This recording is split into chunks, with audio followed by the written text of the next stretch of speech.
Έχουμε μεγάλες εξελίξεις από το μέτωπο της Ουκρανίας με τη Ρωσία, καθώς η G7 στη Χειροσίμα της Ιαπωνίας ολοκληρώνουν τις συναντήσεις τους. Πληροφορούμαστε ότι πράγματι έχει πέσει η πόλη του Μπαχμούτ στην Ανατολική Ουκρανία, και όχι μόνο αυτό, αλλά υπάρχουν και άλλες εξελίξεις σε συνάρτηση με ό,τι συμβαίνει στην περιοχή από τους συμμάχους του Ζελένσκι, τους ίδιους τους ανθρώπους που τον υποστηρίζουν. Βλέπουμε ότι αρχίζουν να το ασκούν πίεση για μια διαφορετική τακτική πλέον. Ας δούμε όλα τα θέματα που είναι πολύ σημαντικά. Οι εξελίξεις νομίζω ότι είναι πάρα πολύ ραγδαίες. Αρχικά να ξεκινήσω με το νέο της ημέρας. Όπως όλα δείχνουν, το Μπαχμούτ, μια πόλη στην Ανατολική Ουκρανία, η οποία εδώ και μήνες ήταν ουσιαστικά το σημαντικότερο μέτωπο μεταξύ των δύο αντιμαχόμενων πλευρών, της Ρωσίας και της Ουκρανίας, φαίνεται ότι όπως όλα δείχνουν έχει πέσει. Υπάρχει τέτοια σχετική δήλωση από τη ρωσική πλευρά και από την ουκρανική πλευρά η αποδοχή, άρα πλέον πρέπει να μιλάμε για ήττα των Ουκρανών εδώ. Είναι σημαντικό διότι ευτυχώς, θα έλεγε κανείς, οι εχθροπραξίες είχαν περιοριστεί σε αυτή, αν μπορεί κανείς να πει ευτυχώς και εχθροπραξίες στη διαπρόταση, αλλά είχαν περιοριστεί κατά πολύ τα μέτωπα. Αυτή η πόλη ήταν το πεδίο των μαχών και να δούμε τώρα ποια θα είναι η εξέλιξη μετά από αυτήν την απώλεια εδαφών από την Ουκρανία. Να πω ότι, να θυμηθούμε λίγο, πως ο Γεβγένι Πριγκόζιν, ο διοικητής της Βάγνερ, τελικά πρέπει να τον ακούμε, γιατί μαθαίνουμε νέα από αυτόν. Από χθες, 20 Μαΐου δηλαδή, ο ίδιος είχε πει πως έχουμε καταλάβει την πόλη και με βοήθεια, όπως είπε μετά το Κρεμλίνο, με βοήθεια του ρωσικού πυροβολικού και της ρωσικής αεροπορίας, αλλά οι άνθρωποι οι οποίοι κατέλαβαν την πόλη τελικά δεν ήταν ο τακτικός ρωσικός στρατός, αλλά οι πιο έμπειροι, όπως φαίνεται, μισθοφόροι της ομάδας Βάγνερ.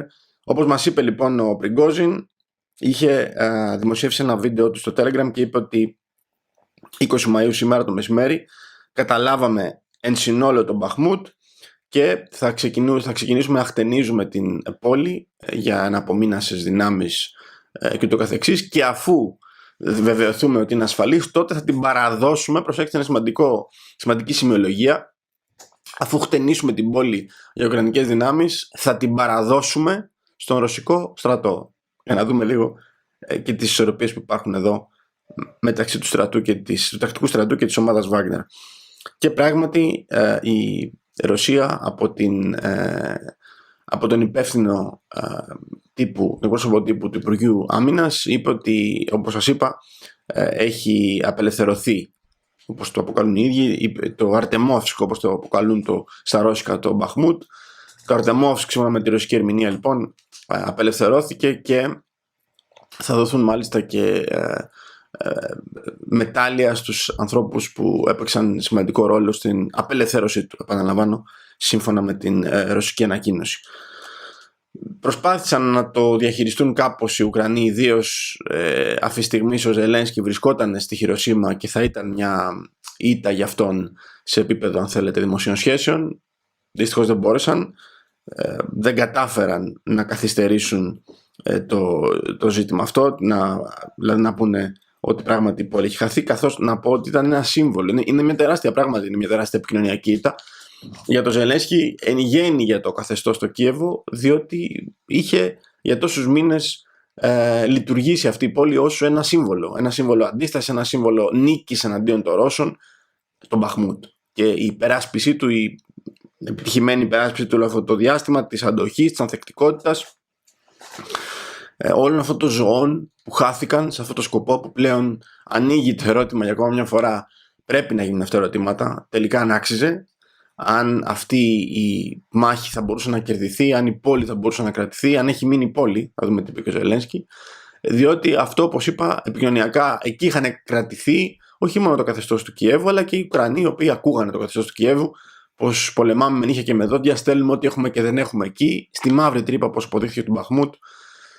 Είδα λοιπόν τον Ζελένσκι, ο οποίος αναγκάστηκε, μιλούσε στην Χειροσίμα και είπε ότι οι σκηνές που βλέπω στο μουσείο της Χειροσίμα είναι ίδιες με αυτές τις οποίες βλέπω στην χώρα μου, την βομβαρδεμένη από τους Ρώσους χώρα μου. Εντάξει, νομίζω ότι είναι λίγο προβολικό να συγκρίνεις το οτιδήποτε με το πυρηνικό ολοκαύτωμα, με το οποίο ο ίδιος νομίζω δεν θα σταματήσω να το λέω μέχρι να επικρατήσει η φωνή της λογικής. Ο ίδιος φλερτάρει με το πυρηνικό ολοκαύτωμα, καθότι πάρα πολλές φορές επιχείρησε να εμπλέξει το ΝΑΤΟ, δηλαδή πυρηνικές δυνάμεις, στον πόλεμο του με τη Ρωσία, έτσι ώστε να οδηγηθούμε πού θα οδηγηθούμε.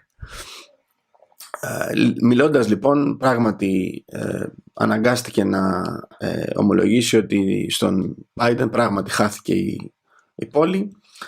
Ωστόσο όπως είπε, είναι μια μεγάλη ήττα για εμάς, αλλά δεν έχει μείνει τίποτα ωστόσο εκεί. Είναι μια πόλη στην οποία οι Ρώσοι έχουν καταστρέψει τα πάντα. Δεν υπάρχει το Μπαχμούτ για μας, υπάρχει μόνο στα όνειρά μας, σαν ανάμνηση. Μόνο στις καρδιές μας. Δεν έχει μείνει τίποτα σε αυτή την πόλη. Άρα η διαχείριση της ήττας αυτής, πρόκειται για ήττα από το Ζελένσκι, είναι ναι, πράγματι ομολόγησε ότι χάθηκε η πόλη, αν και βγήκε κάποια εκπρόσωπος, νομίζω, του Υπουργείου Άμυνας της Ουκρανίας και είπε ότι έχουμε περικυκλώσει τρόπον την πόλη και δεν μπορούν να προωθηθούν περαιτέρω τα ρωσικά στρατεύματα. Προσπάθησαν λίγο να το διαχειριστούν εκεί. Φαίνεται ότι αυτό το πράγμα προφανώς δεν μπορεί να σταθεί πλέον. Και είπε ο Ζελένσκι πράγματι ότι χάσαμε την πόλη, ναι, το ομολογώ, αλλά δεν υπάρχει πλέον η πόλη. Αυτό το οποίο υπάρχει είναι μια καμένη γη. Επομένως, όπως καταλαβαίνετε, το αφήγημα είναι αυτό, ότι δεν υπάρχει Μπαχμούτ, είναι μια ανάμνηση και εντάξει, μπορεί πολύ πιθανό να είναι και έτσι τόσους μήνες η διαμάχη εκεί, αλλά και πάλι το ζήτημα, η μπάλα είναι στην πλευρά του Ζελένσκι. Για ποιο λόγο έπρεπε να γίνει αυτή η καταστροφή, εάν όντως αυτό συνέβη? Ας μας το εξηγήσει, γιατί δεν πήγανε σε ειρήνη, γιατί συνεχίζει και πολεμάει ακόμα. Βρες τρόπους να πας σε ειρήνη χτες. Τόσο απλά. 72.000 άνθρωποι ζούσαν στον Μπαχμούτ πριν ξεκινήσει ο πόλεμος. Δεν ξέρω πόσοι έχουν απομείνει. Δεν εννοώ απλά στα σπίτια τους, με τους πρόσφυγες και προφανώς που έχουν γίνει εσωτερικά εκτοπισμένοι, αν δεν έχουν πάει και σε άλλες χώρες, αλλά πόσοι έχουν επιβιώσει από αυτή τη διαμάχη. Νομίζω ότι είναι μια πάρα πολύ σημαντική εξέλιξη. Ξαναλέω, επιμένω ότι ήταν το επίμαχο σημείο των δύο πλευρών εδώ και μήνες. Είναι μια καθαρή ρωσική νίκη. Τα επόμενα βήματα νομίζω θα έπρεπε να είναι, τουλάχιστον από ουκρανικής πλευράς, και προς τα εκεί νομίζω πάει το θέμα. Θα σας πω το μεγάλο ζήτημα, το μεγάλο θέμα του σημερινού βίντεο, πως πρέπει να υπάρξει μια κεχήρια, μια παύση πυρός και μια πρώτη, αν θέλετε, ειρηνική διευθέτηση. Και αυτή η ήττα για την Ουκρανία, με αυτή την πόλη που, όπως είπε ο Ζελένσκι, πλέον υπάρχει μόνο στις καρδιές μας και στα όνειρά μας, ίσως να είναι μια καλή ευκαιρία να συζητήσουν με τους Ρώσους για το τέλος του πολέμου, αν τους επιτρέψουν βέβαια και οι πάτρονές τους από τους Αγγλοσάξονες. Πάντως, σε συνδυασμό με αυτό, διότι προφανώς η πόλη αυτή έπεφτε τις τελευταίες μέρες, αν όχι τις τελευταίες εβδομάδες, ήταν σαφές ότι οι Ουκρανοί είχαν αρχίσει να οπισθοχωρούν, άρα ήταν κάτι το οποίο το ανέμενε η Δύση, η δυτική σύμμαχη του Ζελένσκι και ο ίδιος ο Ζελένσκι. Παρ' όλα αυτά, υπάρχουν κινήσεις από στενούς συμμάχους, πολιτικούς συμμάχους του Ζελένσκι, οι οποίες θα έπρεπε να μας προβληματίζουν, διότι είναι, θα έλεγα, ανήκουστες σε σχέση με το πώς έχουμε δει τη Δύση να αντιδρά σε αυτόν τον πόλεμο. Έχω μία αποκάλυψη του Seymour Hersh. Ο Seymour Hersh είναι ένας Αμερικανός δημοσιογράφος βραβευμένος με το Pulitzer, το ανώτατο ίσως βραβείο δημοσιογραφίας, ο οποίος έχει αρθρογραφήσει για ζητήματα από το Βιετνάμ και σήμερα με πάρα πολλή επιτυχία. Το συστημικό κατεστημένο πλέον στην Αμερική, αυτό το, ξέρετε, το ψευτομοντέρνο, των αλλοπρόσαλων που μιλάνε για νεωτερικότητες και για μοντερνισμούς που είναι σε μυαλά πιο αρχαίοι και από μούμιες. Αυτό το κατεστημένο τον έχει καταπολεμήσει, τον θεωρεί ξεπερασμένο, οι αρχαίοι ξεπερασμένοι τολμούν και κατηγορούν τον κύριο Hersh. Τον κατηγορούν λοιπόν ότι είναι οπισθοδρομικός, είναι νομοσιολόγος, δεν ξέρω ότι του έχουν πόσα πράγματα επιρρήψει. Ποια μέσα τώρα, το CNN, το MSNBC, πραγματικά δεν ξέρω ποιος παίρνει σοβαρά αυτά τα μέσα πλέον. Σε αυτή την περίπτωση, ωστόσο, νομίζω ότι φάνηκε πόσο συστημικά και ελεγχόμενα, κρατικό ελεγχόμενα είναι τα μέσα αυτά και πως δεν υπάρχει ανεξάρτητη δημοσιογραφία, διότι επιτέθηκαν στον κύριο Hersh όταν ο ίδιος είχε προβεί το Φλεβάρι, αν δεν απατώμε, σε μία αποκάλυψη, στις 8 Φεβρουαρίου, σε μία αποκάλυψη πως τους δύο αγωγούς Nord Stream 1 και 2 και 2 είναι η Nord Stream 1 και 2, άρα 3 αγωγούς από τους 4, τους ρωσικούς αγωγούς δηλαδή στην Βόρειο Θάλασσα, στη Βαλτική μάλλον συγκεκριμένα, τους βομβάρδισαν η αμερικανική ομάδα υποβρύχιων καταστροφών, OIC, σε συνδυασμό με δίτες από την Νορβηγία, που είναι και αυτό ένα εγκληματικό και πολεμοκάπηλο κράτος, ξεκάθαρα. Με πλήρη ρεπορτάζ και προφανώς μαρτυρίες από εντός, μπορεί και του Λευκού Οίκου, δεν ξέρω ποιας ομάδας και με ποιο σκεπτικό προχώρησαν κάποιοι από το Λευκό Οίκο σε αυτή τη διαρροή. Αν δεν είναι το Λευκό Οίκο, σίγουρα είναι από τις ενόπλες δυνάμεις των ΗΠΑ, αλλά με κάποιο σκεπτικό αντιπολίτευση δεν ξέρω, αλλά μέρος του συστήματος του κρατικού μηχανισμού αυτή τη στιγμή που κυβερνάει την Ουάσιγκτον προχώρησε αυτήν την διαρροή στον Hersh, ο οποίος Hersh προχώρησε και σε πλέον ρεπορτάζ για να το στοιχειοθετήσει, για να αποδείξει πράγματι ότι οι Αμερικανοί με τους Νορβηγούς, πολύ πιθανότατα ήταν και οι Άγγλοι στο παιχνίδι, ότι πράγματι αυτά που βομβάρδισαν τον αγωγό Nord Stream 1 και 2. Αυτός λοιπόν ο άνθρωπος βγήκε τώρα συνεχίζει με επόμενες αποκαλύψεις, πολύ πιθανό από τις ίδιες πηγές, την ίδια ίσως πηγή, μπορεί να πρόκειται για πηγή κοντά στον ίδιο τον Biden ή βάση περιπτώσει στις ένοπλες δυνάμεις των ΗΠΑ, και μας λέει τώρα, και αυτό είναι πολύ σημαντικό νομίζω και πρέπει να το συνδέσουμε με την οπισθοχώρηση στον Μπαχμούτ και την απώλεια του Μπαχμούτ, πως μια ομάδα ευρωπαϊκών κρατών υπό την ηγεσία της Πολωνίας καλεί τον πρόεδρο της Ουκρανίας Βλάντιμιρ Ζελένσκι να θέσει τέλος στον πόλεμο. Είναι πάρα πολύ σημαντική αυτή η αποκάλυψη, διότι ξέρετε οι χώρες αυτές, θα σας τις πω, είναι άκρως αντιρωσικές. Ιδίως η Πολωνία, ο Ντούντα είναι και αυτός εγκληματίας πολέμου μαζί με τον Ζελένσκι και ο ίδιος διακινδύνευε και διακινδυνεύει μέχρι τώρα τουλάχιστον τον πόλεμο μεταξύ ΝΑΤΟ και Ρωσίας για να εκδικηθεί, αν θέλετε, εγκλήματα του Σοβιετικού παρελθόντος. Δεν ξέρω ποιο είναι το μίσος και το μένος, αλλά είναι εγκληματικό το γεγονός ότι ήθελε να βάλει το ΝΑΤΟ και ο Ντούντα, θυμάστε με τους πυράβλους που πέσανε από την Ουκρανία εντός της Πολωνίας και ο Ντούντα έλεγε ότι είναι ρωσική, θέλει να μας βάλει όλους τους νατοικούς να πολεμήσουμε τους Ρώσους. Άρα είναι πάρα πολύ σημαντική αυτή η εξέλιξη. Να σας πω λοιπόν ποιες είναι αυτές οι χώρες. Είναι τα κράτη της Βαλτικής και η Ανατολική Ευρώπη. Άρα αναφέρει ο Hersh την Ουγγαρία, τη Λετονία, τη Λιθουανία και την Εσθονία. Και προφανώς με την Πολωνία, η οποία Πολωνία ηγείται αυτής της προσπάθειας, και μας αναφέρει στο ρεπορτάζ ότι όχι απλά ζητούν από τον Ζελένσκι να ξεκινήσει τη διαδικασία για εκεχηρία, πάυση πυρός και ειρήνη, του ζητούν μάλιστα να σταματήσει τον πόλεμο πάση θυσία, ακόμα και αν χρειαστεί να παραιτηθεί ο ίδιος. Είναι πάρα πολύ σημαντικό, αν είναι αναγκαίο, του ζητούν μέχρι και να παραιτηθεί. Είναι πάρα πολύ σημαντικό αυτό το οποίο συμβαίνει, όπως όλα δείχνουν.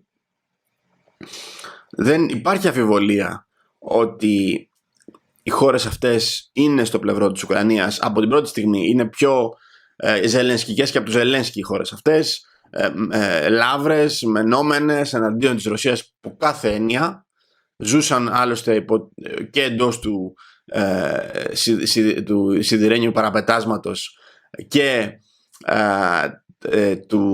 της επιρροής μετέπειτα, αφού έπεσε το σιδηρούν παραπέτασμα, της επιρροής, αν θέλετε, της ρωσικής ισχύως, μέχρι και πολύ πρόσφατα υπό το φόβο, αν θέλετε, της νέας πιθανής νέας αντίδρασης της Ρωσίας εναντίον των πρώην Σοβιετικών αυτών χωρών. Άρα είναι σαφές πως αυτές οι χώρες είναι ξεκάθαρα ζελενσκικές και αντιρωσικές.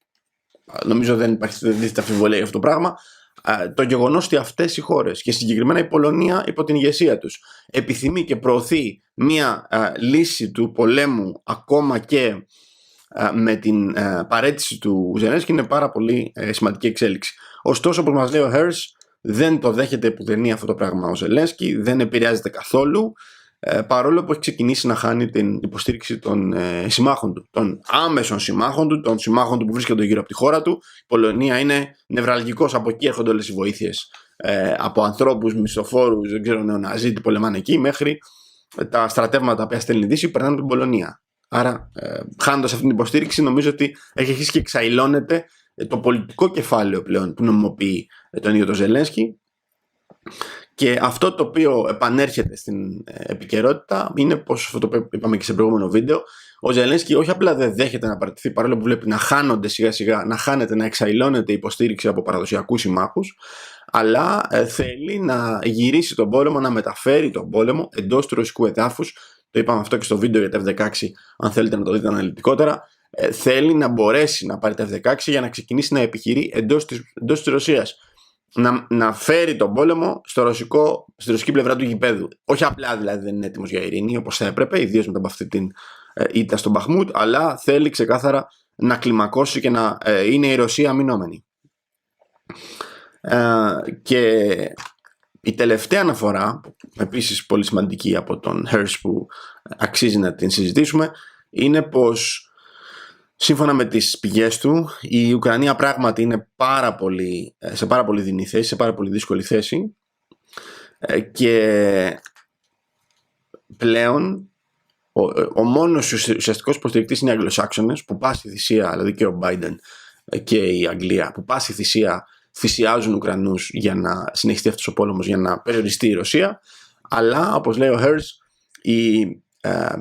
οι επιτελείς, οι αξιωματούχοι στο Λευκό Οίκο, αυτό το οποίο έχουν καταλάβει είναι πως ο πόλεμος συνεχίζεται και μάλλον επηρεάζεται το κατά πόσο θα συνεχιστεί ο πόλεμος ή όχι, βάσει του πόσους ανθρώπους, πόσους πολίτες της Ουκρανίας, πόσες ψυχές ακόμα θέλει ο Ζελένσκι να θυσιάσει, είναι διατεθειμένος να θυσιάσει σε αυτόν τον πόλεμο. Αυτό και μόνο ουσιαστικά είναι το καλά, και τον κρατάνε προφανώς και τον ασκούν αφόρητες πιέσεις, αλλά ουσιαστικά μετά από αυτές τις ήττες μπορεί να βρει διεξόδους, να παρατηθεί, δεν ξέρω εγώ τι, αλλά το αποτέλεσμα είναι, το συμπέρασμα είναι ότι το κατά πόσο θα πάμε σε εκεχηρία όχι έχει να κάνει με τον αριθμό των ανθρώπων που είναι διατεθειμένος να θυσιάσει ο Ζελένσκι.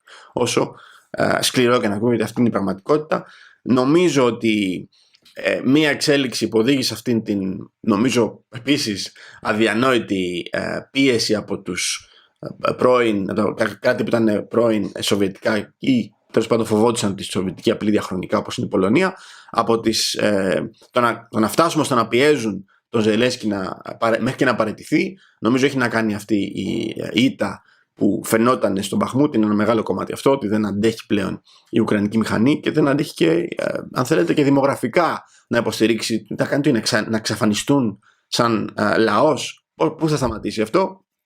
Αλλά είναι και η απομάκρυνση, και αυτό είναι σημαντικό, η οριστική απομάκρυνση της Ρωσίας από από τη συνθήκη για τα συμβατικά όπλα στην Ευρώπη. Η Δούμα αποφάσισε πριν λίγες εβδομάδες οριστικά να φύγει, να αποχωρήσει η Ρωσία από την συμμαχία αυτή. Ουσιαστικά τι έκανε ήταν αυτή η συνθήκη, όχι συμμαχία, συνθήκη. Η συνθήκη αυτή που ψηφίστηκε το 1990 όριζε και το επίπεδο αλλά και τα σημεία στα οποία μπορούν να βρίσκονται δυνάμεις νατοικές ή του Συμβόλου της Βαρσοβίας αντίστοιχα εντός της Ευρώπης, της υπηρετικής Ευρώπης. Ήταν μια συνθήκη που ουσιαστικά de facto δεν λειτουργούσε. Το 2015 η Ρωσία είχε αποχωρήσει εντελώς, αλλά είχε παραμείνει τυπικά μέλος, την εκπροσωπούσε η Λευκορωσία συναντήσεις. Τώρα απομακρύνθηκε τελείως με απόφαση της Δούμα η Ρωσία, που σημαίνει, όπως μας είπε και ο Δημήτρη Μετβέντεφ, ο πρώην πρωθυπουργός της Ρωσίας, μας είπαν λοιπόν, και νυν αντιπρόεδρος του Συμβουλίου Ασφαλείας της Ρωσίας, μας είπε λοιπόν ότι δεν μας επηρεάζει καθόλου πλέον αυτή η συνθήκη των συμβατικών όπλων στην Ευρώπη. Μπορούμε να μεταφέρουμε οπουδήποτε θέλουμε όπλα, να τα εγκαταστήσουμε οπουδήποτε επιθυμούμε, έτσι ώστε να προωθήσουμε τα εθνικά μας συμφέροντα σε οποιοδήποτε σημείο, μπορεί ακόμα και στην καρδιά της, και στο Καλίνιγκραντ, αν δείτε το χάρτη που είναι το Καλίνιγκραντ, ακόμα και στην καρδιά ουσιαστικά της Ευρώπης να βρεθούν ρωσικά όπλα, δεν ξέρω τι συμβατικά, τι ισχύος και τι μεγέθους, αλλά πράγματι και όχι μόνο αυτό, είχαμε και μια δήλωση του βοηθού αναπληρωτή υπουργού εξωτερικών της Ρωσίας, του Σεργέη Ριάμπκοφ, ο οποίος είπε την Τρίτη ότι πράγματι έχουμε αντιδράσεις από την Δύση μετά την ψήφιση της Δούμα να αποχωρήσουμε και de facto πλέον, de jure είπαμε τι ίσχυε, και de facto από την συνθήκη για τα συμβατικά όπλα στην Ευρώπη. Έχουμε αντιδράσεις άγχους και αμηχανίας και φόβου από τη Δύση μετά από αυτήν την αποχώρησή μας. Άρα καταλαβαίνετε ότι έχει δημιουργηθεί ένα πλαίσιο ουσιαστικής κλιμάκωσης από τη Ρωσία. Δεν μπορούμε να πούμε ότι δεν τσιμπάει η Δύση, κάποτε θα τσιμπήσει, ιδίως σε συνδυασμό με τέτοιου είδους στρατηγικές ήττες όπως είναι η ήττα του Μπαχμούτ ή του Αρτεμόφσκ, όπως λένε οι Ρώσοι. Άρα, όπως βλέπετε, και όχι μόνο, επίσης είχαμε και δηλώσεις των Ρώσων του Υπουργείου Άμυνας ότι πριν μια εβδομάδα ότι μπόρεσαν και βομβάρδισαν ένα σύστημα Patriot στο Κίεβο. Οι Ουκρανοί το αρνούνται, αλλά δεν ξέρω αν είναι κομμάτι αυτού, αν πράγματι συνέβη και αν αυτό το πράγμα πράγματι έχει επηρεάσει τη Δύση και τους συμμάχους του Ζελένσκι, που είπαμε ότι μέχρι τώρα ήταν με το μέρος τους. Είπαμε ότι όπως μάλλον ανέφερε ο Hersh, σύμφωνα με τους Αμερικανούς, οι μόνοι που μπορούν να σταματήσουν τον πόλεμο αυτό είναι οι Αγγλοσάξονες και ο Ζελένσκι. Ο Ζελένσκι, από ό,τι φαίνεται, όχι απλά θέλει να συνεχίσει να θυσιάζει, αλλά θέλει και τον πόλεμο να μεταφερθεί στη Ρωσία. Υπάρχει και το κομμάτι όμως των Αμερικανών. Τις ίδιες μέρες, σήμερα, ο Biden υποσχέθηκε 375 εκατομμύρια σε στρατιωτική βοήθεια στην Ουκρανία, κλιμακώντας προφανώς, όπως καταλαβαίνετε, δεν υπάρχει τέλος από την αμερικανική πλευρά. 375 εκατομμύρια στρατιωτική βοήθεια σημαίνει όπλα και πυρομαχικά. Τόσο απλά οι Αγγλοσάξονες θα συνεχίζουν να εξοπλίζουν το Ζελένσκι. Υπάρχει ένα θέμα βέβαια με τα F-16 και στη συνέχεια του προηγούμενου βίντεο, πως τα F-16 οι Αμερικανοί έχουν ένα προβληματισμό, έχει προκληθεί ένας προβληματισμός, διότι πράγματι, το αναφέρατε και στα σχόλια κάποιοι, θέλουν να δούνε τα ρωσικά οπλικά συστήματα να εξαφανίζονται από τη Δύση και να αντικαθιστώνται πλήρως από αμερικανικά, να φεύγει δηλαδή η ρωσική σκαρδαδούρα. Οι κυβερνήσεις στην Ευρώπη, οι χρήσιμοι αχυράνθρωποι, βλέπε Τσίπρας, Μητσοτάκης, Μακρόν, δεν ξέρω ποιοι, θα λένε ότι αντικαθιστούμε τις σκαρδαδούρες, τις παλιατζούρες κτλ. Και σε χώρες όπως είναι η χώρα μας, που είναι πελάτες και χρήσιμοι, προβλέψιμοι κτλ., οι άνθρωποι των Αμερικανών μάλλον κυβερνούν τη χώρα μας. Σε αυτές τις περιπτώσεις θα αγοράζουμε τα πάντα τους Αμερικανούς, θα γίνουμε πελάτες τους και έτσι ουσιαστικά οι Αμερικανοί και μπορούν να περνάνε τα πολιτικά παιδιά τους στις χώρες ότι εξυγχρονίζουμε τα όπλα μας, αλλά και θα αγοράζουν από τους ίδιους. Υπάρχει ένα πρόβλημα για τους Αμερικανούς. Το πρώτο είναι ότι αν όντως μεταφερθούν F-16 στην Ουκρανία, πολύ πιθανό κάποια να καταπέσουν και να μπορέσει η Ρωσία να πάρει πολύτιμες πληροφορίες από τα μαχητικά αεροσκάφη αυτά των Αμερικανών, πληροφορίες ενώ τεχνολογίας.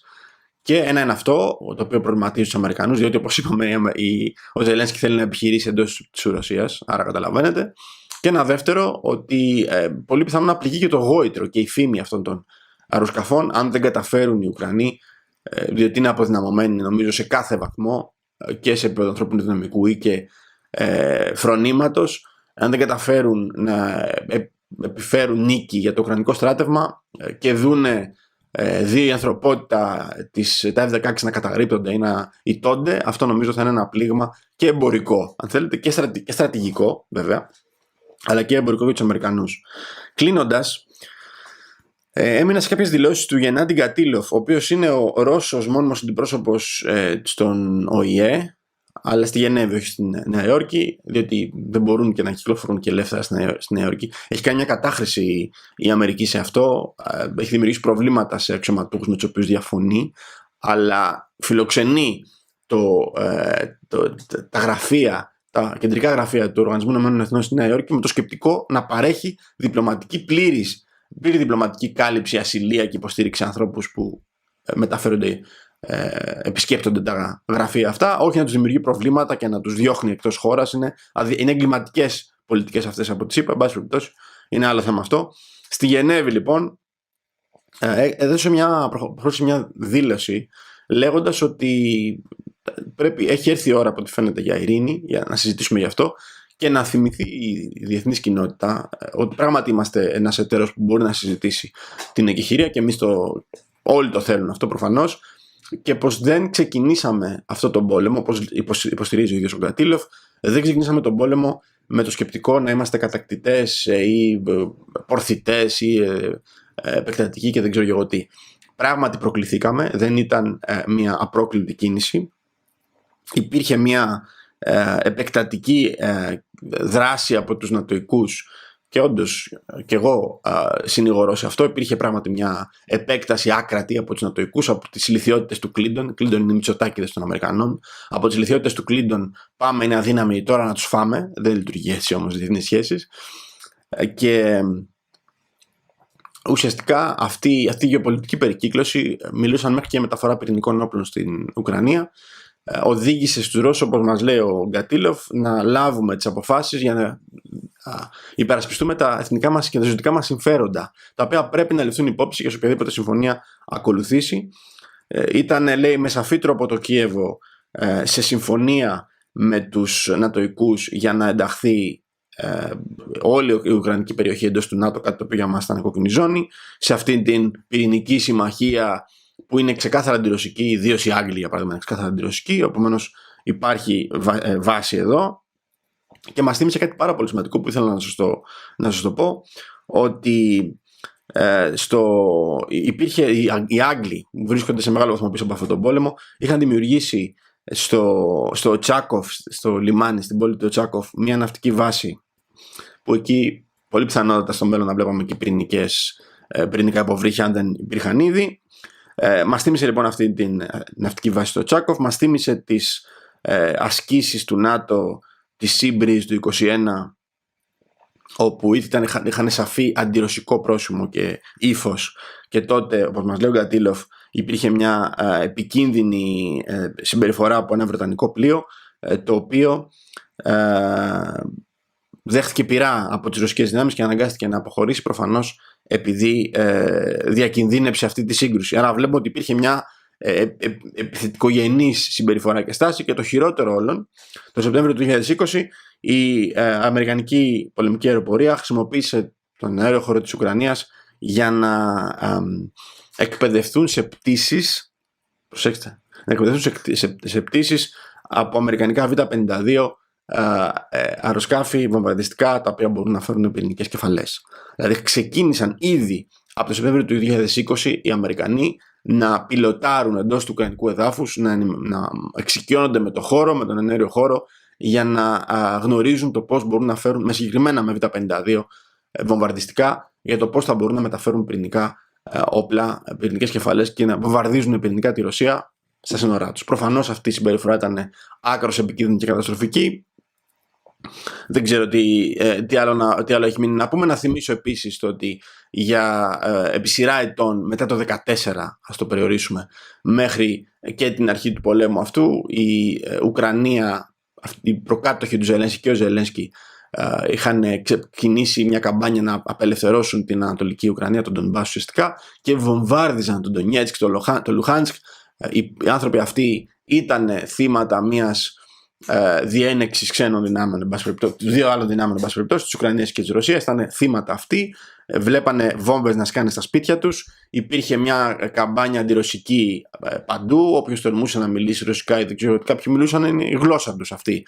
Δεχόντουσαν επιθέσεις και προπυλακισμούς. Υπήρχαν τα τάγματα Αζόφ, ξέρετε, νεοναζί εκεί. Όλα αυτά δυστυχώς γίνανε από το 2014 μέχρι το 2022 με τη σιωπή, όχι απλά την ανοχή της Δύσης, αλλά και με τη σιωπή από τα δυτικά ΜΜΕ, που βλέπουμε πόσο συνένοχα είναι και πόσο ελεγχόμενα από τις κυβερνήσεις της είναι. Δεν έλεγαν τίποτα όλα αυτά τα χρόνια για αυτά τα εγκλήματα. Άρα, αν τα συνθέσουμε όλα αυτά, βλέπετε πως πράγματι οι Ρώσοι ζητούν αυτή τη φορά, εάν πράγματι υπάρξει θέμα ειρήνης ή και χειρίας παύσης πυρός, όπως το είχε πει ο Μακρόν και ήταν πάρα πολύ σωστό, άρα το λένε και οι δυτικοί ηγέτες, να συμπεριληφθεί και οι δικές τους ανάγκες ασφάλειας, εθνικής ασφάλειας της Ρωσίας στις συζητήσεις για την ειρήνη, για να μπορεί να είναι η ειρήνη που θα κρατήσει. Δεν μπορεί να πάμε σε μια συζήτηση για εκεχηρία παύσης πυρός και ειρήνη δίχως να συμπεριλάβουμε τα προβλήματα ασφαλείας και τις ανησυχίες όλων των μερών, διότι προφανώς αυτή η ειρήνη θα είναι θνησιγενής, όπως ήταν και το 2014. Βέβαια εκεί την είχε δημιουργήσει θνησιγενής η Δύση, οι εγκληματίας Μέρκελ και ο Λαντ την κάνανε έτσι ώστε να καταστραφεί και να πάμε σε πόλεμο, γιατί και αυτά τα κοράκια πλούτσαν από αυτή την πίσνα, η οποία ουσιαστικά είναι θυσίες ζωών ανθρώπων, που είπαμε ο Ζελένσκι δεν έχει καμία αμφιβολία να το κάνει, καμία δεύτερη σκέψη, και κάποιοι προφανώς πλουτίζουν ενεργειακά, με μηχανίες όπλων, πολιτικά. Άρα, εάν πράγματι υπάρχουν πιέσεις αντίον του Ζελένσκι, μακάρι να παραιτηθεί. προφανώς τον κρατάνε οι Άγγλοι και οι Αμερικανοί, όπως είδατε με τα νέα χρήματα, τα οποία, όχι χρήματα, όπλα υποσχέθηκε ο Biden. Ωστόσο, αν σπάσει το μέτωπο από τις χώρες αυτές της Βαλτικής, της Ανατολικής Ευρώπης, αυτό σημαίνει ότι το μέτωπο δεν είναι αραγές και άρα δημιουργούνται οι προϋποθέσεις. Δεν μπορεί να απομονωθεί ο Ζελένσκι να μείνει μόνο με τον Ινδό της Αγγλίας και με το παπουδάκι στην Αμερική. Δεν θα κρατήσει αυτό το αφήγημα, αν θέλετε, και θα πάμε πραγματικά εξ ανάγκη σε μια ειρηνική διαθέτηση. Αυτό είναι το οποίο ελπίζω, πιστεύω, προσεύχομαι και γι' αυτό θα πρέπει να αγωνιστούμε όλοι. Αν σας άρεσε το βίντεο, πατήστε μου αρέσει, και επειδή θα συνεχίσουμε να παρακολουθούμε το θέμα, κάντε εγγραφή στο κανάλι και πατήστε το καμπανάκι έτσι ώστε να σας έρχονται τα επόμενα βίντεο σαν ειδοποιήσεις. Σε κάθε περίπτωση, αν πιστεύετε ότι αυτό το οποίο ακούσατε αξίζει να κοινοποιηθεί και να το ακούσουν κι άλλοι, έτσι ώστε να καταλάβουμε τι γίνεται και πού μας οδηγούν οι εξελίξεις, κοινοποιήστε το παρόν βίντεο σε γνωστούς και φίλους. Σας ευχαριστώ πολύ, να είστε καλά.